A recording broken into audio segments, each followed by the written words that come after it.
Hey, it's Saturday, August 28th. Norman's hanging out with me today. I think he wants to go out. I've opened the door for you twice and you just sat there. All right, well, you stay there then. So, we're working on this. Last video, I got that thing screwed in successfully, thank goodness. And I got this piece of angle cut and drilled and painted. And I kind of suspected this was going to happen. Let me get this stick out of the way here.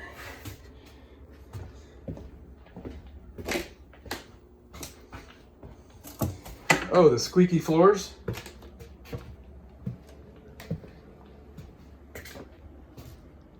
I was right. It's the cabinets, bases that are squeaking. All right, so here's what's going on here. This wall is slightly leaning in. This is a curve right here to get this cabinet to fit. That was a scribe fit. So when I tighten this screw right here, you see how that edge is like leaning down? That's because of the angle of the wall. So this piece of wood behind, watch.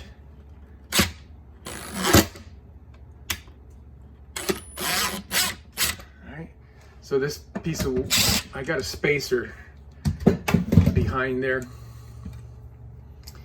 because I needed this piece to be a little bit wider back here. So I'm just using a wood spacer. So what I'm going to do is I'm going to take that spacer and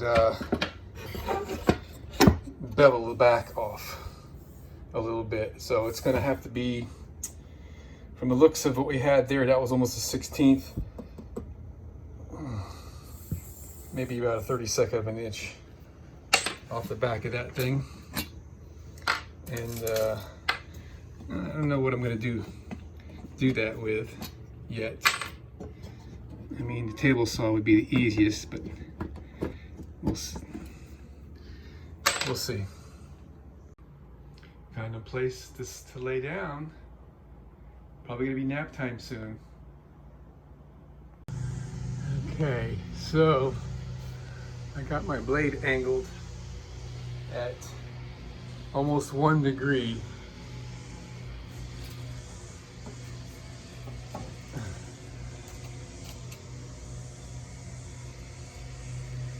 think that's gonna, let me go ahead and just cut that. We're going to put it in here and trim that. I'll need I don't need a push stick. I can do that with my fingers, my thumbs, like that right there. No problem. All right, just got it screwed in there. Solid. Guess I could have put some glue against the wall so this thing won't slip.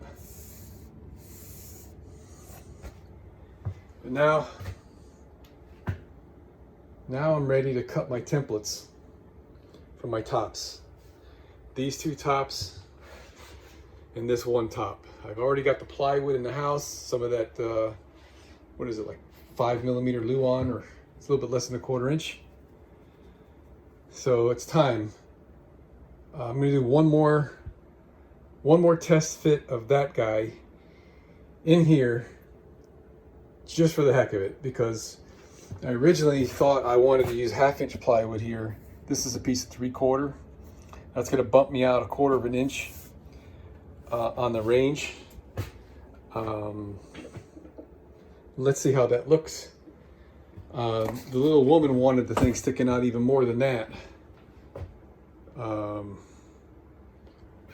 But I'll show you what the dilemma is here. Hold on. All right, holy crap, that's just perfect. This is how I wanted it. I wanted the front of this flush with this, and give or take, the drawers, how they sit or whatever, that's about as good as it's going to get. And now it's up here touching the back of the range. It's touching that metal piece. Right on those little bumpy things over there. So that's pretty good. I like that. So what else I want here is that my countertop is going to come, we decided we want it flush with these handles. So it's going to partially protect these knobs from getting hit as you walk by, because there's not much to these things. They're kind of, you know. So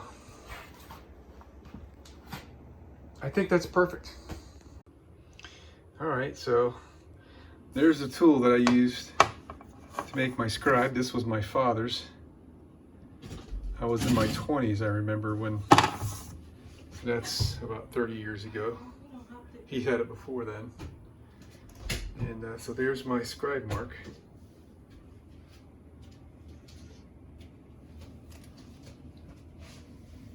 I'm going to take that off with the belt sander. How about that? So we're in there, and we're to size on the outside, and I was just now working on the cutout for the sink. I kind of overshot this corner a little bit with my hole that I drilled. It's 11/16 of an inch holes I drilled in the side. But the idea is we want the sink a little bit smaller than the countertop, so we could put a cutting board in here. And I think we need to stretch this out just a little bit all around here. So I could stretch this one back here to meet this hole and not take anything off the front. I purposely made it just a tiny bit small. We were shooting for like 3/16, and we were around 1/8 of an inch right now on this little lip right here. So, oh, I put the sink in backwards. I better spin it around. The sink might not be square. Okay, it's pretty square. Let me show you what I'm doing here, just to take the mystery out of it. I just got these pieces of 1x4 setting on the counter here to hold the sink, and this front one, the 1x4s, I think they're 1 inch, but I've got it right level with this piece of metal right here, so that's given me this little bit of safety margin that this won't hit that. So the height of the sink is just right, or I guess I should say the height of where I put the valves coming in through there. I mean, I planned it to be there. It's not just lucky, but it's nice to see what you plan kind of comes together. So there's no interference between things. This is going to be real nice. Oh wait, the sink is going to be 3/4 of an inch lower. So yeah, we're still good. Right now the sink is elevated up underneath these 1x4s. It's going to be attached to the bottom of the counter, which will be flush with the cabinet.